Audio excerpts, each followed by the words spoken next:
Hello, ladies and gentlemen. Eddie Marcus here again, spokesman and advocate of basic human rights for all people. I want to speak to you on the subject matter, Hurricane Harvey. And I choose that subject because I've basically brought that message to you every time I speak to you. The message of Harvey. When I say message of Harvey, this storm that can come on the surface, off the ocean, go back on the ocean, come back to the surface anywhere it wants to. You can't control it. You got nothing to do but respond to its effects. So what does that basically tell you? That tells you that you don't handle the storm. I hear that called HARP, an effort to control storms so you can manipulate people and can determine your own outcome about your ability to affect negativity on them. Wow. Words kind of, I guess it's early, that's why these words are still tied to my tongue. But what I'm trying to say to you, and I'm sure you would agree, is that mankind does not control the storm. And that's symbolic to mankind does not control the earth, didn't make it, it's just here. So Harvey represents God. And the waters that come up on the shores where people hoped they never comes. And it caused all kinds of devastation. And it happens really because man is not prepared for it. But what happens when all of this devastation occurs? When this devastation occurs, people come together. They don't hate. White people, black people, and people of all other different shades and nationalities, they come together to help one another. And they are all engulfed in this problem. And so when somebody knocks on your door, anybody that needs help, you don't care what color they are, you just saying yes. So I'm sure all the hate groups, all the KKK and all the neo-Nazis and all the right-wing of people that were caught out there in that storm, they didn't care who came to their door. And even those people who are not members of those particular organizations, when those members came to your door saying, do you need help? You didn't care that they were Nazis or KKK. You wanted their help. And so that's what you got. What I'm saying to you in that initiative, ladies and gentlemen, is that's the way the system of God wants you to work. Constantly together, doing things for one another. And if you can come together in a crisis situation like this, walking in, you might give your life, you might lose your life, wading in water, in boats. You're going through all kinds of struggles trying to help one another. Trying to help one another. And you don't even think about it. You just do it. You just do it. You do it. Why? Because that's the nature of the inside of you. That's the nature of your spirit. Go and help. Go and help. Go and help. And you put yourself out there and you do a very good job. Now just think about how much easier that would be if you can put yourselves out there for one another when there are not those catastrophes, when there are those troubles that exist in these crisis situations are not there. What about it when people can just work toward one another for the common good of people rising up beyond the struggles of life without trying to say, well, I'm taking care of mine. I got to take care of mine. I want my job. And see, all that other stuff happens because outside of the troubles that come upon their shore, you think they don't exist. You think they won't exist. And you carry yourself like you don't need one another. And see, these storms remind you that you do need one another. But the storms do more than that. They tell you about the ugly people in the world. There are people in the world that when you are having your crisis situations, when you are struggling, trying to survive, they are not concerned about you. What they're concerned about is how they can profit from the situation. How they can profit. There are people out there who are price gouging. You don't even have a house anymore, not a car. And when you do get one, it's probably going to take a lot of work. Going to take a lot of finances that you don't have to rebuild yourselves back up. And you got people out there talking about raising the price of gas. Prices of the gas. If it costs you $2 before the storm came, by the time the storm is wiped down, it might cost you $5 a gallon. That is pure robbery. And that is from the pit of hell. Whether it's in the storm time or when there is no storm, it's the same thing. But that's not all of it.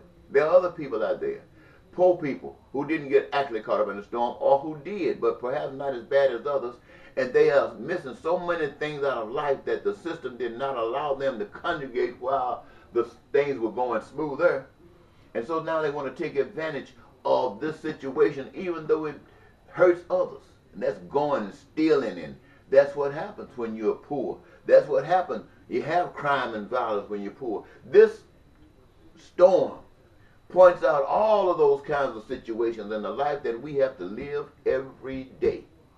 So if I, being spokesman of basic human rights for all people, I would say beware of the storm. Prepare before the storms come. So that when the storm comes, and let me tell you, ladies and gentlemen, once you start working together, when you put all of the farmers who only want to farm because they love farming, and this is all they do, they feed the nation, they not only their city, their state, they feed the nation, and they feed the world. And I'm not just talking about farmers in America. I'm talking about farmers all over the earth. They feed the world. And that's all they do. Feed the world. Now, what do they get in return for feeding the world? They feed the world free. What do they get in return for feeding the world? They get all of the housing and living facilities that they desire. They have all the food and clothing that they desire. They have unlimited, unrestricted education that they desire. They have unlimited, unrestricted health care that they desire. And why do they get these things? Because they supply, they feed the city, the state, the nation, and the world. This entitles them to all of that. And for whatever profession you're in, whether you are in medicine, you treat the sick. You treat those who need care before they get sick. You treat them until they get well and try to come up with some things to keep them from getting sick again. And that's all you do. People all over the world that wants to do these kinds of things, this is what they do. They are nobody sitting out there on the corner smoking a joint because they're depressed, or on the corner with a sign talking about help me. Why? Because you got a job, not just any job, but a job that you love. And because you got that job that you love, my friends, I don't know what the job might be. It might be digging a ditch. That might be your job, but you're not digging a ditch because you're trying to make minimum wage. You're digging a ditch because it is important that a ditch is dug so that when times that a ditch is needed, it's there to take care of the business. And what do you get from digging a ditch? All over, not just in your city, but all ditch diggers all over the world. And that kind of work. You get what? The shelter. Your housing, your living facilities, just like you want. Why? Because you work. You get the same thing for health care and education. All of these benefits are open to you. Why? Because you dig ditches. And your ditch digging is just as important as anybody else. You fly a plane, you dig a ditch. You both can enjoy this life because you are participants. You're working together for a wonderful world. And nobody has to come out and try to rip you off and steal. Oh, there will be people out there who will come to you and say, well, things might be all right, but if we gouge, if we come up with a new system, we can have more than they have because we smarter than they. Now, you won't buy that stuff no more. You see what's happening out there in these floods. You see how prepared, how unprepared you are when those floods come up on the shores because you've been lollygagging and hagging around.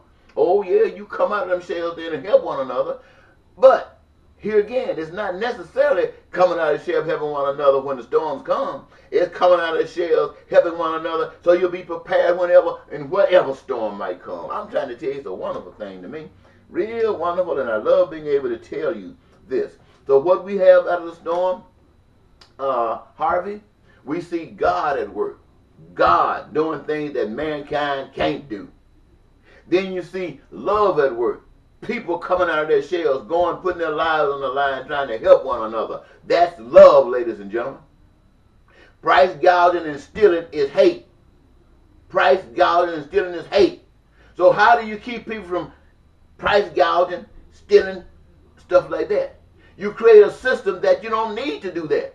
Why do you steal? Because you want either more or you want something to survive. You get rid of the more and survive. And you can have survival, I'm telling, a great abundance. That doesn't mean you got to be wondering what you're going to eat tomorrow. No, my friends. You don't ever have to worry about that again. Because you've tapped into the source of life. Oh, this is what basic human rights for all people has always been. And when you got it, you don't bring leaders who come in and try to separate you. You don't bring leaders in who talk about they own the streets. You don't bring representatives in saying I support the people who say they own the street. You don't bring leaders in talking about we're going to make this nation great again when it means turning the nation back white. You don't bring that kind of stuff in. That's hell. That's from the pit of hell. And when the United States of America chose and put before the people Miss Clinton, Donald Trump, they knew, the powers that be knew they were putting some ugliness out there to match what they had concluded was your ugliness. And you in America proved that you were ugly. You went to the polls and voted for ugliness. And all you have heard since you got this person to be president of the United States is ugliness. There's no decency in his heart. And he's putting out the ugliness in other people. Why? Because you disrespect God. But the hurricane lets you know you are not God. You are not God. And just like that flood can come up there and take over Texas, that water, look at the oceans, ladies and gentlemen. It can rip over and turn, all land is covered. Every human being on the face of the earth can be dead if the power of life, if the power of God says so. Flip.